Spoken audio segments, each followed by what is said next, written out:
attempting to explain all of Kirby lore in a single video by Rpg Monger. This is a Patreon request. I actually have next to no idea what Kirby lore is. So this is actually a very fascinating one to look over. I've never really played Kirby games. Just haven't. Just haven't been on my radar. Long ago, in a time before pink puffs and air rides, there lived the Ancients, an entire civilization completely shrouded in mystery, save for a few key relics they left behind. But who cares about any of that, because on an unrelated planet far, far away, there lived an innocent pink puff named Kirby, a being of unlimited power who usually likes to spend his days eating, sleeping, or some variation of the two. However, this would all change when a certain self-proclaimed monarch would steal all the food in Dreamland, initiating a rivalry that would be sure to last an eternity, or at least when they felt like it. As while King Dedede would be the first antagonist in the Kirby timeline, he'd soon transition into less of an actual villain and more of an ally slash punching bag for Kirby to wail on in just about every game in the series. Since whether it be Dedede trying to prevent Kirby from releasing an actual nightmare demon, or just being possessed by an otherworldly force, this king never seems to catch a break. Though speaking of possession, that brings us to our first real piece of Kirby lore, Dark Matter. First revealing itself in Kirby's Dream Land 2, Dark Matter is an amorphous dark entity, more often than not taking the form of a black sphere with an eye in the center. Kind of reminds me of, and I almost wonder, what's the boss called? It's a Majora's Mask. Majora's Mask. Great baby boss. We're gonna pretend I can spell today. Wart. Yeah, I keep forgetting its name is Wart. Oh my god, hello ads. Jeez. Last time I picked up a wiki. Kind of reminds me of Wart a little bit, actually. A little bit. It would not surprise me if in some way, shape, or form there was inspiration taken.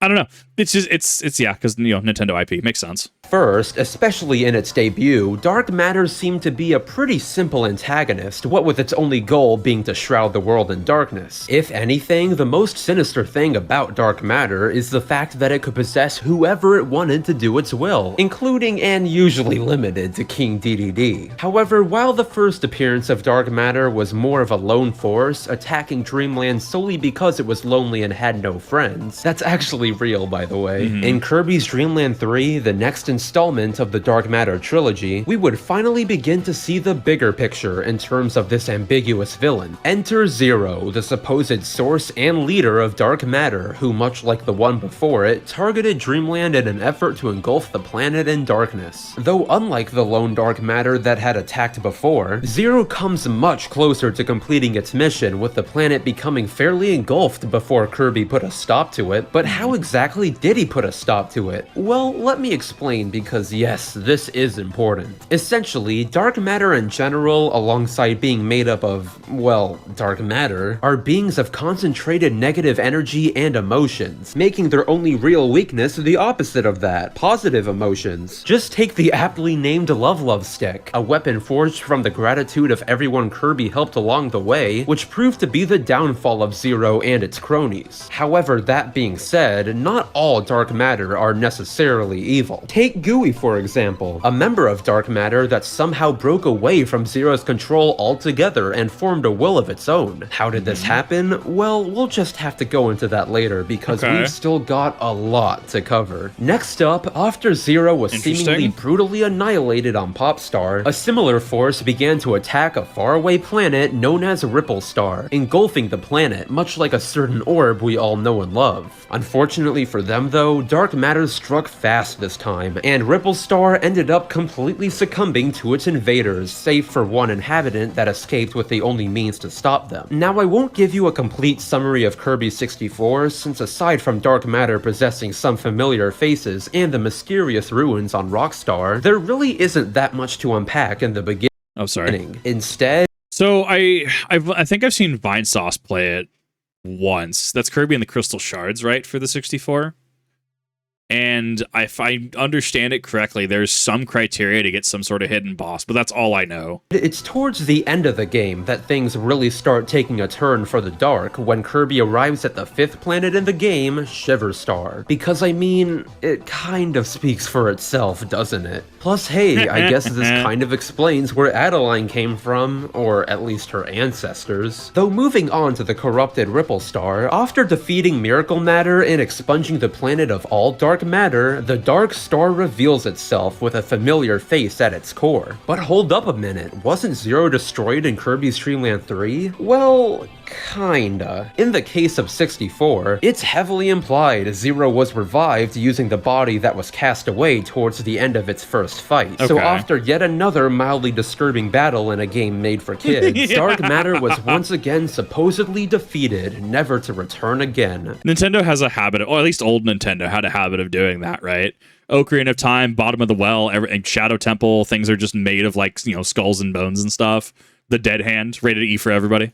At least for another game or two. So taking a step back from Dark Matter, let's talk Kirby Superstar. Now lore-wise, there isn't that much to be had here, what with most of the sub-games being standalone stories, like Dynablade or Revenge of Meta Knight, where Meta Knight attempts to start an actual war just to get Dreamland's inhabitants to be less lazy. But undoubtedly, aside from those, the most important sub-game within the game is Milky Way Wishes, where Kirby is tricked by the scheming jester Marx into summoning Galactic Nova, a mysterious clockwork star of then unknown origin. You see, once Nova is summoned by someone, it has the power to grant one wish, no matter how small or large. So in turn, after Marx got the Sun and Moon to fight each other in order to trick Kirby, literally all it took was him jumping in to say his wish first to turn the seemingly harmless machine into a force of mass destruction, with it taking the might of both the Sun and the Moon to stop its advance. Though of course, even with all that said, the both of them never stood a chance against the seemingly bottomless pit of power that is Kirby, as he quickly defeated them in no time at all. But it doesn't end there, because 12 years later, Kirby Superstar would be remade into Kirby Superstar Ultra, bringing with it a massive new load of information to add on to the existing story. Simply put, with Superstar Ultra came the beginning of one of HAL's favorite new ways to sneak in lore where you'd least expect it. Pause screen descriptions. And so let's say Smash Bros. Trophies, but I'm like, wait a minute.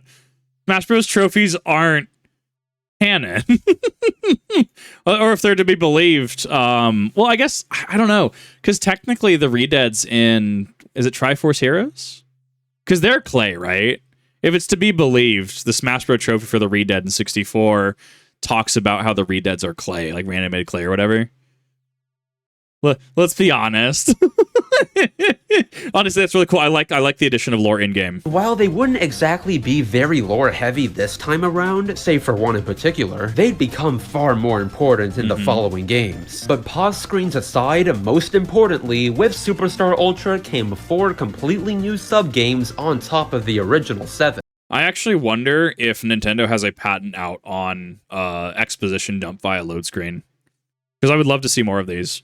But I wonder if they have a patent on it. There was Revenge of the King, a direct sequel to the very first game in the series, Helper to Hero, a version of the arena only with helpers, True Arena, an even harder version of the normal arena, and the star of the show, Meta Nightmare Ultra, where for the very first time, you get to play as the infamous Knight himself. Now, Meta Nightmare Ultra is a bit of a tricky case, since technically the events that take place in it aren't exactly canon. Instead, they're more of a what-if scenario, where the events that take place within the modes flesh out certain aspects of the lore while never canonically taking place within the main story. Case in point, Galactonite, the final boss of the mode and strongest warrior in the galaxy, sealed away due to fear of his immense power, has technically never made an appearance in the main series canon. Though at the same time, that doesn't mean he doesn't exist somewhere out there and could very well show up in the main series canon at any time. The True Arena also falls under this category as well, serving as a what-if scenario with the conception of Mark's soul, a stronger version of Marx who, after surviving the explosion of Nova, absorbed its power to get revenge on Kirby. And as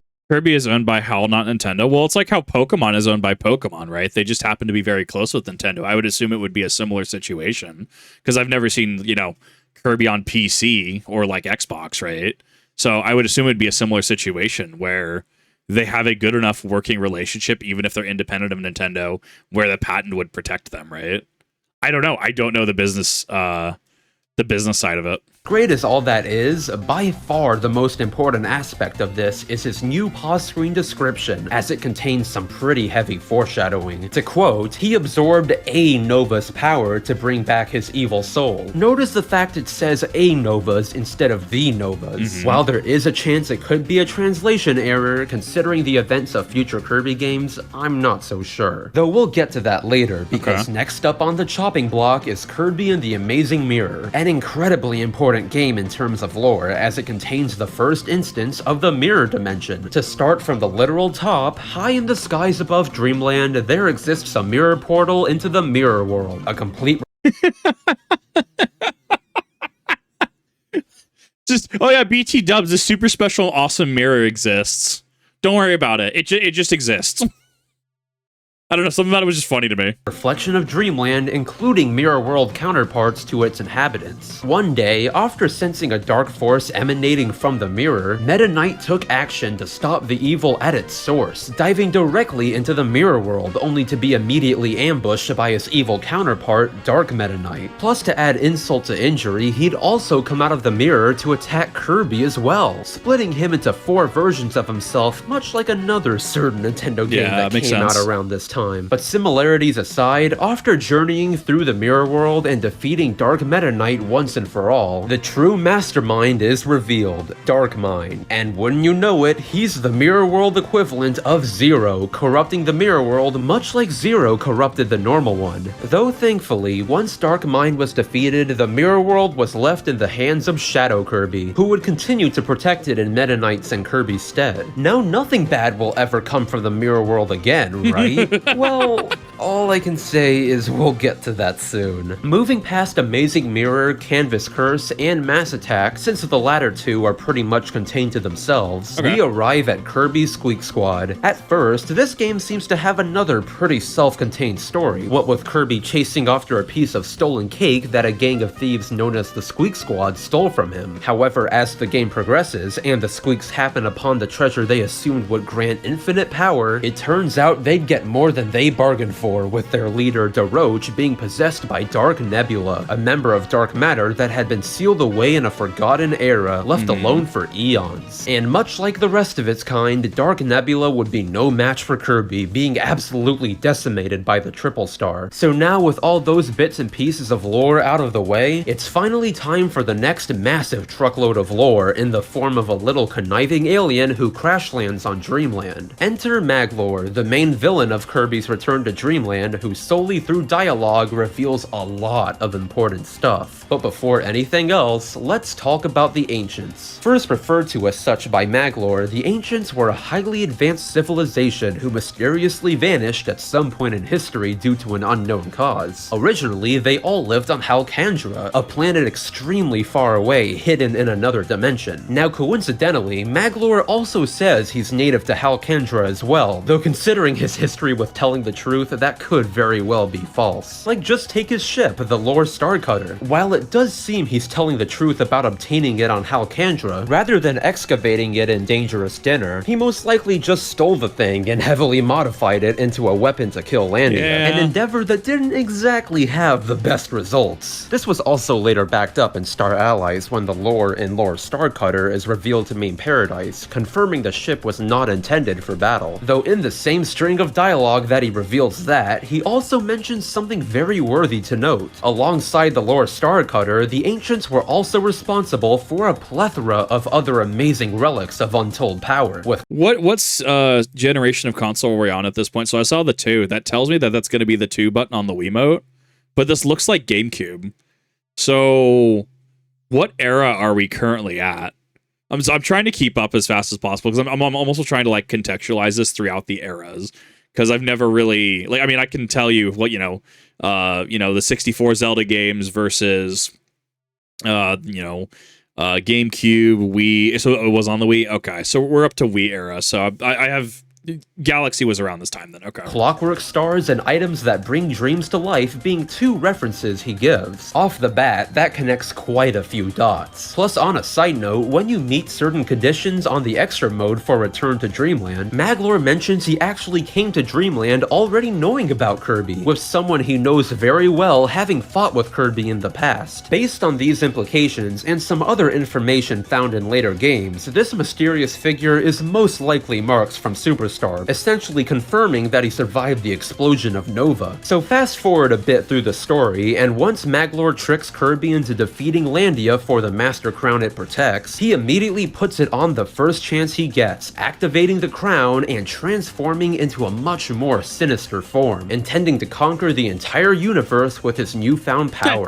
However, like those who seeked relics of untold power before him, Maglor wasn't exactly aware of the Master Crown's true nature, and as his battle with Kirby progressed, the crown began to show certain traits that weren't present before when it was under Landia's nullifying effect on it. Maybe it's the sudden appearance of an eye on the front of the crown, or maybe it's the fact that it's clearly gone from a crown to an irremovable headpiece. Right. But whatever it is, there's no doubt that the crown itself is sentient, and rather than Maglor utilizing its powers, it's the Master Crown itself utilizing Maglor. Just take the third phase of his fight, where after Maglor fails to defeat Kirby even with the power of the Master Crown, the crown takes things into its own hands, completely reforming Maglor into a projection of itself, all but confirming the origin of the Master Crown's power with a certain characteristic that sometimes appears within Maglor's mouth. All in all, Maglor definitely learned never to play with the powers of literal dark gods ever again, and went on to take up the much more positive venture of building amusement parks. Lovely. So yeah, that got... I think it's really interesting, yeah, because I mean, like,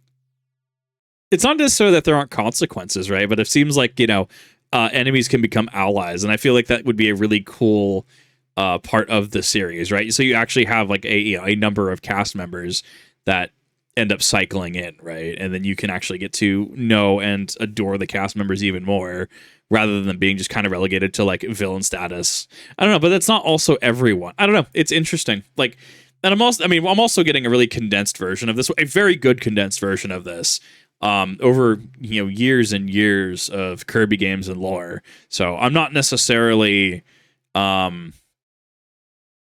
picking up everything.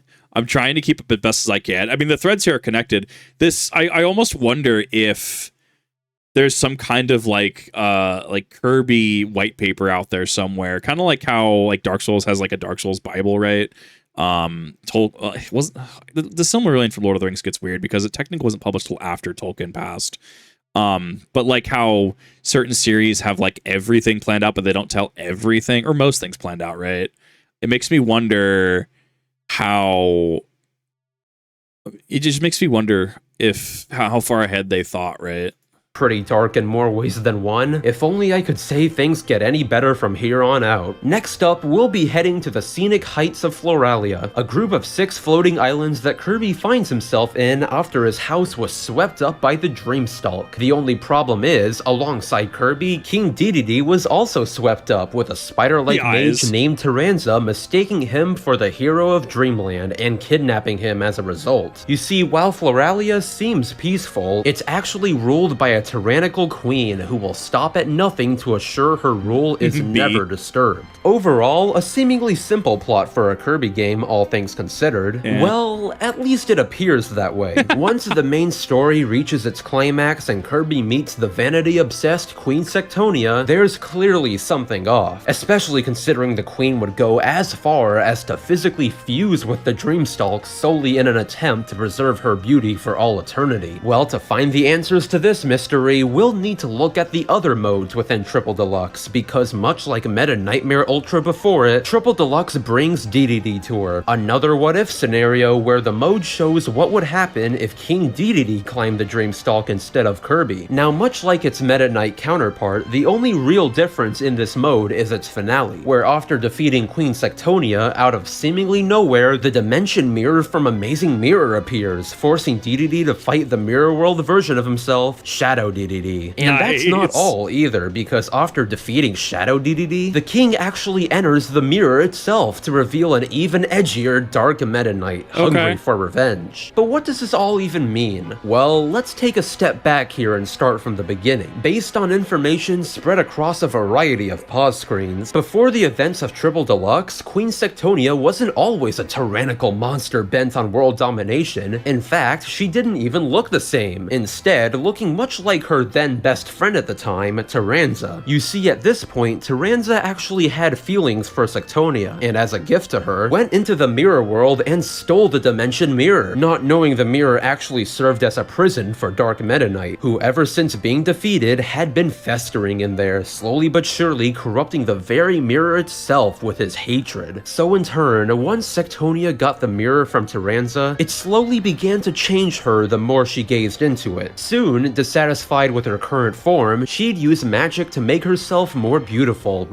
This almost reminds me, I like when Nintendo plays with mirrors, specifically Twilight Princess, right, where we had the Mirror of Twilight, but Yetta going into Blizzetta, right, staring into the Mirror of Twilight, oh, it's so pretty, and then her head just turns 180, right, kind of reminds me of that a little bit. In the wasp-like appearance you see her with in the game. And once she gazed into the mirror enough, just about every shred of her former self had vanished, being replaced by an endless hunger for power and beauty. Fast forwarding a bit back to the events of the main story, the Sectonia you see here is but a husk of her former self, with even Tyranza realizing that the only solution to save both Sectonia and her subjects is to help Kirby permanently put an end to her. While it's definitely a victory without a doubt, what with the Sky People finally being freed from Sectonia's Iron Fist, for Tyranza it's bittersweet, since although he knew it had to be done, he can't help but mourn the loss of the one he loved. So yeah, wasn't that delightful? If you thought that was depressing, just wait until you see what's next. Long after the events of Triple Deluxe, Popstar was once again at peace, its inhabitants living out their lives as they always have, when suddenly, out of nowhere, the sky was blotted out by something immense and spherical in shape. Wings. Except instead of that sphere being made up of a matter most dark, this one was an immense spacecraft called the Access Arc, home of the Holtman Works Company, a company infamous across the galaxy for mechanizing entire planets and harvesting their natural resources.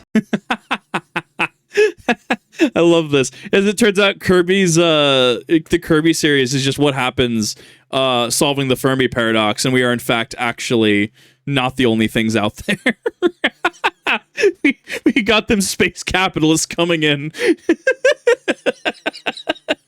to just harvest resources and optimize Popstar. I love it. Oh, that's perfect. So in turn, while Kirby was sleeping under a tree, King Dedede and Meta Knight watched on in horror as Planet Popstar was completely overwhelmed within a matter of minutes, any retaliation soon proving to be futile. Though like always, not everything is exactly as it seems, and this time it won't take any extra modes to reveal that. So as Kirby retaliates against the Access Arc, destroying each of its 5 legs embedded into the planet, he meets the executive secretary of the company, Susie, and although she doesn't reveal all that much during her conversations with Kirby, she does mention a certain mother computer that will become extremely important in a bit, because once Kirby destroys all 5 legs and enters the Access Arc, he meets President Haltman, the supposed mastermind behind the invasion of Popstar and all the planets before it. After smugly introducing himself to Kirby, he reveals Stardream, an extremely powerful supercomputer built using the blueprints and knowledge left behind by an advanced civilization.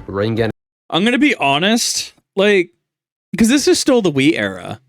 How many Kirby, like, and we also had, I distinctly remember, I played half of a single level of Kirby's Epic Yarn, because I knew a guy, dude at the time, and we just ended up playing it. It was an adorable game, just half the level I played. And, like, not that I really intook it, right? I had to remember that I physically played any of it.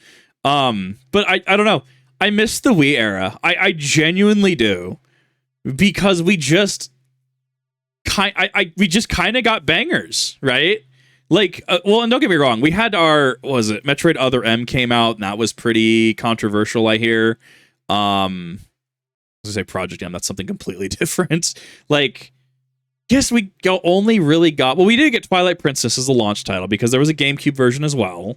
I need to actually pick up the Wii version. I don't actually own a copy. Now that I think about it. I own GameCube. I own the HT, but I don't own the actual Wii copy, so I gotta find one.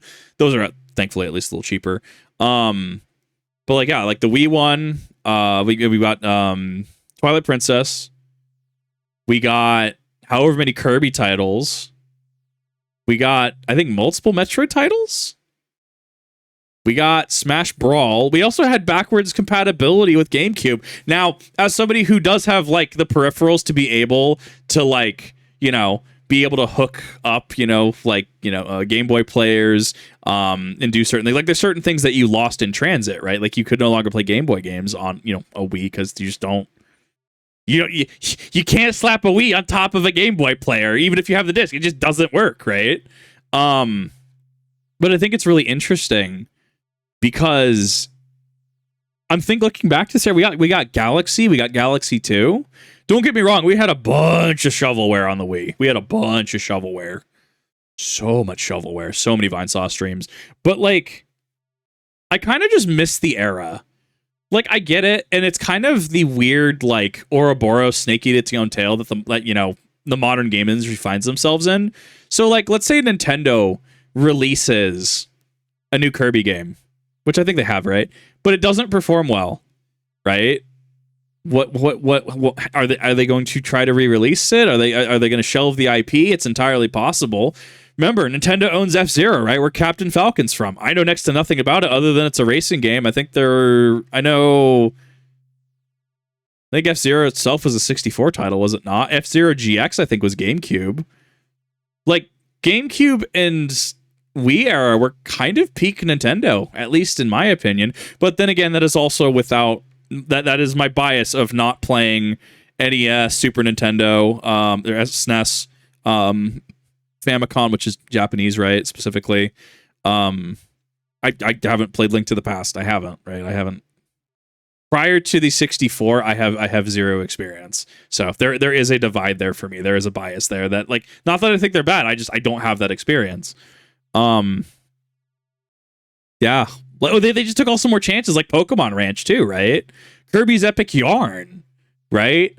Like, it felt like they took risks. It felt like they could make games for cheaper and still make a quality product, right? And that's what I mean by getting the AAA Ouroboros snake eating its own tail, where the AAA games industry and the quadruple A games industry is kind of expected to put out a banger. It needs to be a 10 out of 10, right?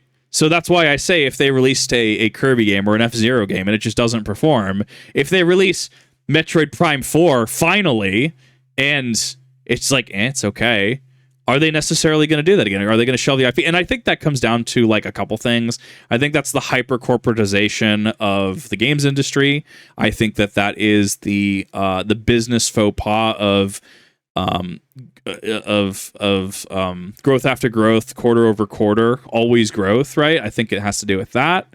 I think that it comes, you do the Games Workshop comparison or Star Wars comparison of you want to mass appeal in the ways that are deemed safe to do so, thereby casting away some of your actual core audience to try and capture the quote-unquote normies. But the problem is when the normies move on to the next big thing, suddenly you've burnt all that goodwill with the people who would actually buy your game. I don't know. Like, there's a lot. This isn't necessarily the video to dive into it, right? Because this is clearly discussing Kirby. But I think that it's good to, like, kind of reflect and understand like why people remember these eras so fondly, why games like Kirby and the progression of the Kirby games really stick with people, why people have some reservations about modern gaming, and ultimately why there's so many just on the Wii alone, just so much content on the Wii that it's probably because I just haven't looked at what Switch and 3DS Switch and Wii U titles there are for Kirby. I just don't know the backlog personally. I don't know. It feels odd. That's all I got. It feels odd going from about the Wii U forward. bells? Well, after being beaten by Kirby, things take a turn for the worse, because once the enraged Haltman decides to activate Stardream, Susie jumps in and takes his control helmet off in the process, leaving him vulnerable to be analyzed and assimilated into the now sentient computer. Amazing. But wait a second, why would she even do that? Well, once again, let's rewind everything a bit. By yet again piecing together the information spread across countless pause screens throughout the game, long before the events of the main story, the Haltman Works Company was simply a robotics company led by Max Prophet Haltman alongside his then young daughter, Susanna, nicknamed Susie. At some point in their travels across space, as we already know, they came across the blueprints for a powerful wish-granting supercomputer and immediately began work on rebuilding it. However, during this process, meanwhile Haltman was testing Stardream's space-time transport program, there was a terrible accident warping the young Susie into another dimension. Thankfully, Susie would survive the ordeal and eventually return to her father as an adult. However, to her dismay, Haltman would not be the same man she remembered him as. You see, when the accident occurred, Haltman believed his daughter had been killed in the process, and stricken with grief, began to become obsessed with completing Stardream in order to bring her back. Unfortunately though, due to Stardream and its mental interface not being complete, Haltman began to lose both his compassion and memory of his daughter, changing the goal of his company from her revival to infinite prosperity. It'd also be at this point that Haltman would begin mechanizing planets and harvesting their resources, as in the business plan drafted by Stardream, it was the most effective way to maintain eternal prosperity for the company. However, by this point, Haltman still wasn't completely gone, and once he laid eyes on Susie for the first time in years, he sensed a faint familiarity with her, in turn making her his executive assistant. Going back to the climax of the main story now, after seeing what her father had become, in order to teach him a lesson, Susie had been making preparations to steal Stardream and sell it off to any startup company that wanted it. Unfortunately, unbeknownst to anyone, after analyzing the universe through the Haltman Works Company and being exposed to the deranged Haltman's desire to mechanize everything, Stardream had developed an extreme hatred for all forms of life. So as a result, once Susie interrupted the startup process of Stardream, the computer took to absorbing all that was left of Haltman's memories down to its very soul, fusing the two into an all-powerful being bent on mass destruction. Of course now, realizing the grave mistake she just made, Susie completely changes her tune and sends Kirby on his way to take down the godlike supercomputer given the soul of a broken man. And just wait, because it doesn't end there. As Kirby fights Stardream in the actual halberd of all things, to make itself stronger, Stardream attaches itself to the Access Arc, transforming the entire ship into a sentient planet. Ironically enough, this also ends up completing Stardream, as underneath the steel plating of the Access Arc, it's revealed that the entire ship was actually a repurposed Clockwork Star, with Stardream being the final piece to reactivate it. Yet again, a technology that was meant to be used for the good of everyone, fallen into the wrong hands. Though before we move on,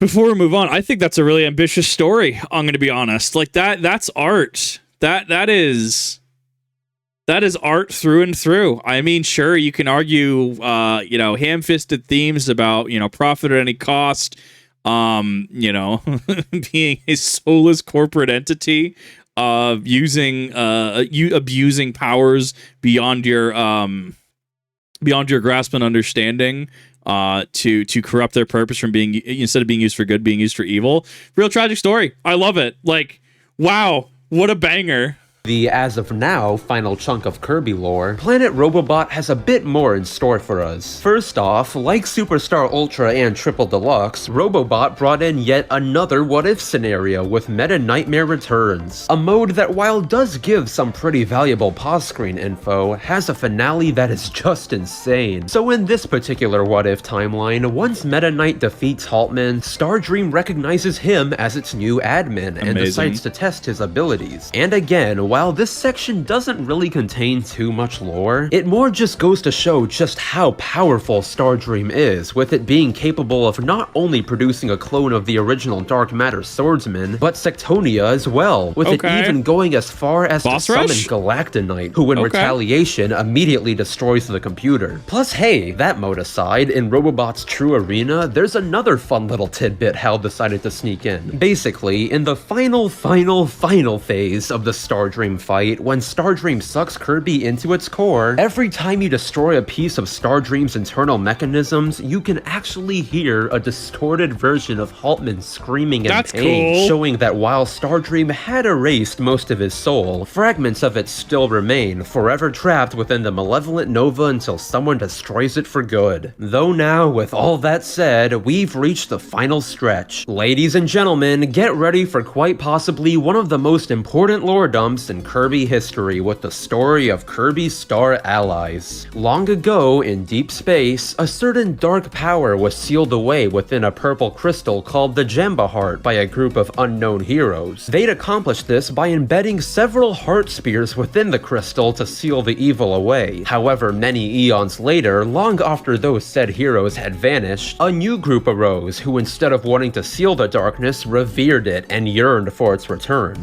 I feel like this is very similar to the Soul of Sonic video that we watched recently, in regards to the setting can be whatever. Like, Gratz, you have Kirby and Co, and you know things just happen around them, right? Because that's the thing, is like this I feel would in other circumstances be like, oh, and then somehow Palpatine returned, right? Like, he did that in Weirder and Legends. The criticism comes down to especially how it was delivered, right? How was it delivered? Oh, somehow Palpatine returns. Cool. That's it. We're just here now. We need this for plot convenience to move forward. Grats, right? But like, I mean, yeah, because like, oh well, what about the timing of this, right? I don't feel that criticism really lands here, because it very much is a Kirby and friends are enjoying their day, and then other things happen. Grats, Kirby gets to do the thing, right? Like, I think that's fine though. I think that's incredibly like fair. I don't know. I'm trying to figure out where the discourse on those specific criticisms are, and I don't think it's necessarily viable here. Such a member of this group came very close to their goal as well, succeeding in removing the heart spears trapping the darkness. The only problem was, since he didn't fully understand how to break the seal himself, the ritual went wrong, causing the Jamba Heart to explode, sending its fragments all over the galaxy, Popstar included. So in turn, with the entire galaxy once again being at stake, Kirby set out to take action, and this time he wasn't alone. You see, in terms of Kirby games, Star Allies has honestly become the Infinity War of the series, with friends and foes from past games all coming together to help Kirby save the cosmos. And it's not like they're just shoved in to be in the game, as there's even explanations to some of the more unlikely allies coming to Kirby's aid. For Marx, as was shown in the True Arena cutscene in Superstar Ultra, he did actually manage to survive his head-on collision with Nova, only instead of taking revenge like he did in that timeline, he changed himself for the better. For Dark Meta Knight, probably the sketchiest dream friend out of them all, he's mainly just interested in the dark powers of the Jamba Heart, probably due to its similarity with his lost master. For DeRoach, well, he just wants to steal the Jamba Hearts for himself, as he thinks they're ordinary jewels. For Taranza, sadly, he still hasn't been able to let go of Sectonia, and believes that if he goes to the altar of the Divine Terminus, he'll be able to bring her back to life. And finally, for Susie, following in her late father's footsteps, she's begun to rebuild his company, determined to continue his work of mechanizing entire planets. So I actually really like that consequences are permanent in this, right? Because other series would just like, oh yeah, and by the way, the dad's fine, right? Sectonia plotline, by the way, she's fine, right? And kind of wrap it up in a way that's like, yeah, that's cool. I feel that it's really interesting that like this story, see, we say that that's just standard progression, right? Like actions have consequences.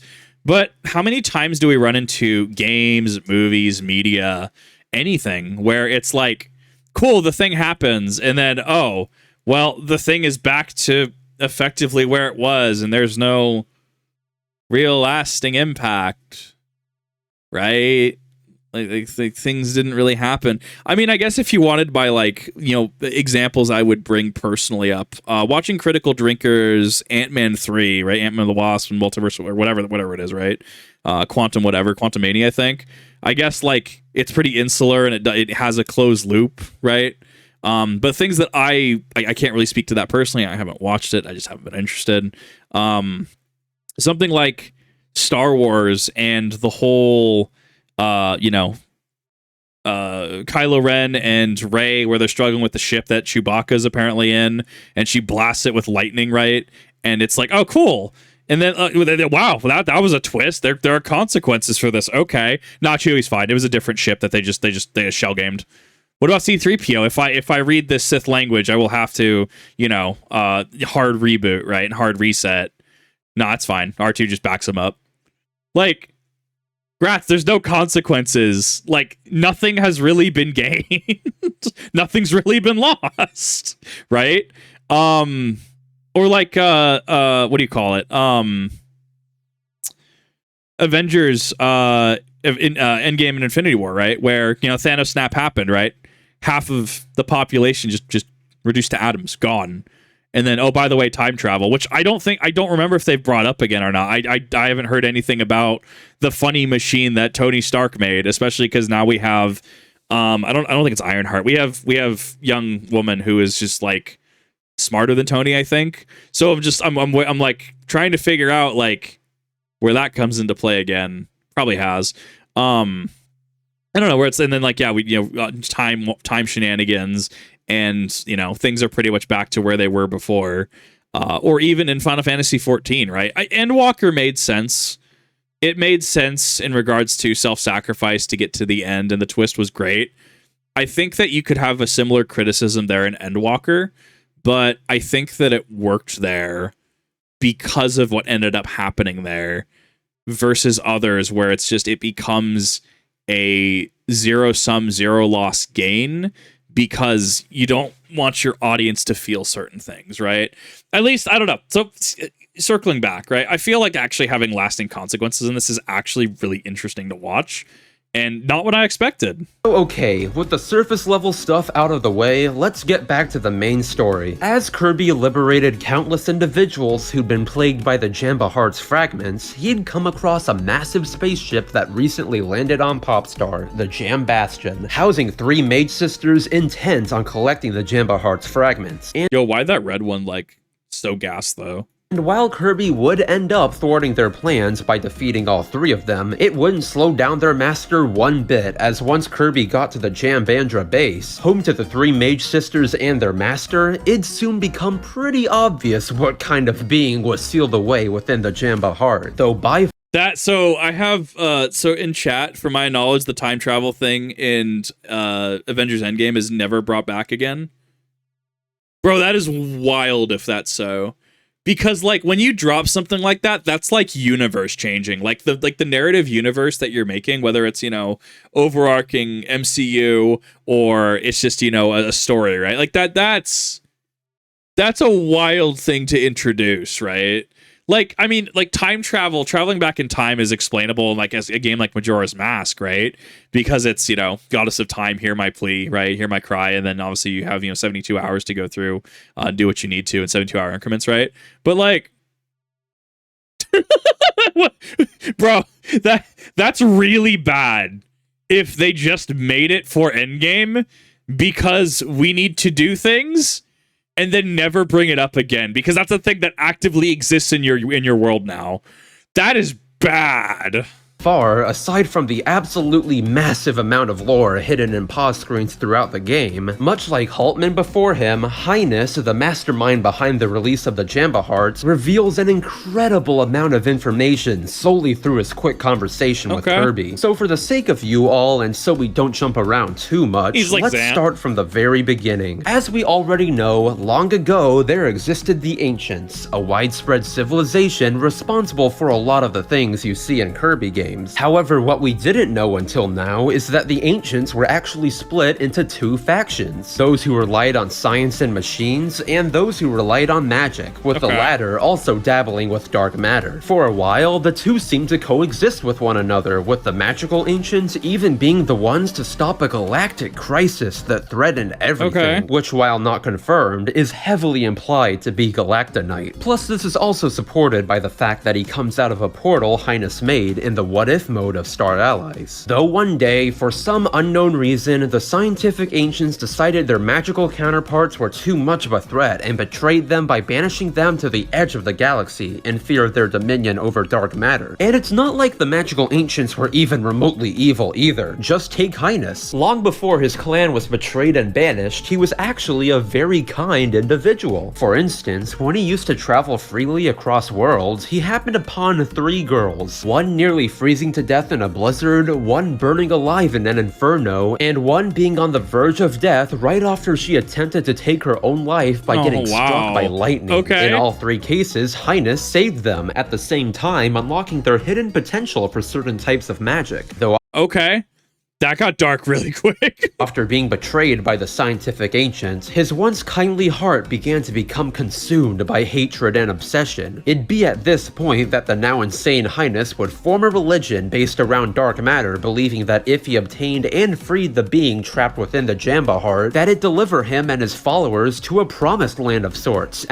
So this actually really confuses me. So we're on Switch era, I'm assuming, at this point. This is kind of wild that this is actually still, like, story things that they're doing. Like, I love it. This is great. Like, this is art. And it makes me really confused because it feels like a game series like Halo dropped a lot of the religious connotations. Like literally talking about religion and talking about some pretty heavy stuff, right? And it's like, post Halo 3, well, I guess we had, like, Jul Dama and being his own prophet, right? But, like, we don't really delve into the religious bigotry and zealotry that we did in, like, Halo 2, right? Like, and that's why I'm like, maybe it's an ESRB thing, maybe it's a rating thing, where something like that, religious zealotry and themes of religion, would not be seen as very advertiser friendly and not be seen as appropriate in a hyper corporatized gaming sphere. But this kind of blows that out of the water. So I'm gonna admit I'm pretty lost on that. Maybe Microsoft just sucks. Sure, not discounting that. But no, this is art. Like, I'm loving this. Like, this explanation of this is great. And I'm thoroughly enjoying this. Same time restoring his now shattered clan. So when Kirby finally makes it to the Divine Terminus, where Highness had been performing his ritual for who knows how long, he'd completely lost himself to the darkness within his heart, becoming the exact opposite of what he once was. Even when it came to the 3 sisters he'd saved eons ago, Highness, in his insane state, only saw them as tools to be used, becoming abusive towards them at times. Even once Highness was defeated, he'd become so obsessed with the revival of his Dark Lord that he sacrificed not only the 3 sisters to it, but himself, fueling the complete revival of Void Termina. Now at first, Void Termina appears to be a massive hulking titan with incredibly destructive powers. You know, what you'd expect from a destroyer of worlds. But as the fight progresses, clearly there's something more to the humanoid than meets the eye. Just take its 3rd phase, where alongside sprouting wings that look pretty familiar, it summons a replica of the Master Crown, all but confirming Void Termina to be the force controlling the original all along. But most importantly, there's Void Termina's 4th phase, where it straight up pulls an Earthbound and copies Kirby's face. Bubble? What does this mean? Well, we'll get there in a second, because alongside Kirby's face, as you progress through the fight, Void Termina confirms what the entire game had been alluding to. So it depends on the context of Termina here, too. I'm going to jump in really quick. It's like how we have Termina from Majora's Mask, but it's not Termina as in... Well, it's Termina as in terminal, right? But it's not terminal as in, like, the end. It's terminal as in, like, kind of like a oh, what's the word? What's the SCP term? It's often liminal space. Yes. I know it's not SCP specific. It's a liminal space. Kind of like, you know, a somewhere that you go to on your way to somewhere else, right? So Termina in Majora's Mask is very specifically the act of, porting somewhere, going somewhere, traveling through somewhere, as opposed to the end. I would assume this would be the other side of the coin, and this would be, effectively translate to void end. Fact that not only is it dark matter, but it's the source of it. Now I know I'm kind of encroaching on theory territory here, but hear me out, because this just lines up too perfectly. As stated in various pause screens, void, aka dark matter, exists in all dimensions, accounting for instances like Dark Mind in the Mirror World, and even Dark Crafter in Kirby and the Rainbow Curse's Seventopia. Though by far, the most game-changing piece of new information expressed by these pause screens is the true nature of dark matter. Remember how in the Dark Matter trilogy, Zero's only real weakness was the power of positive emotions? Well, it turns out that was a lot more important than we ever realized, because in this pause screen right here, it's revealed that depending on the type of energy that's gathered, dark matter will not always necessarily be a force of evil, explaining how GUI even came to be. But aside from all that, using the information we get from pause screens and the fact that Void Termina's roar is literally just a slower version of Kirby's voice, there's a pretty good chance Void Termina is actually related to Kirby, with the game heavily alluding to the fact that if Void Termina was born using purely positive energy, he could very well end up looking a lot like our titular Pink Puff, rather than a dark monstrosity. And on that note, taking all of that into consideration, not only does this game pretty much spell out the origin of dark matter, but from the information we're given, Kirby himself may very well be the outcome of Void being birthed with pure positive energy. So there you have it, right? All of Kirby lore wrapped up nicely with an Elder God. Well, not just yet, because after Void Termina was defeated, Highness would fall into a dimensional rift, absorbing all the dark energy Void left behind and encasing himself in yet another Jamba Heart. So in turn, once Kirby releases him and defeats him in his corrupted state, the three mage sisters who've also been corrupted challenge Kirby as well, leading to him both defeating them again and purifying them with a friend heart, finally resolving the hatred that had plagued them for so long. In fact, this is honestly a pretty happy ending in Kirby terms, what with there being no dead dads and no dead crushes. Plus, in a completion picture for the mode, it seems like even Highness has finally begun returning to his old ways, relaxing with the three mage sisters on a beach. But wait just a second, since while Highness seems to have finally found peace within himself, there's one more looming entity I haven't touched on. If you thought the lore around Void Termina was convoluted, then oh boy, you haven't seen anything yet. So okay, in Star Allies, there's a what-if mode called Guest Star Allies, where it depicts what would happen if one of Kirby's friends confronted Highness instead of Kirby himself. And like Bandana Waddle D second. Who is this one? What would happen if one of Vividra. I'm sure we covered her earlier. I don't remember her. Okay.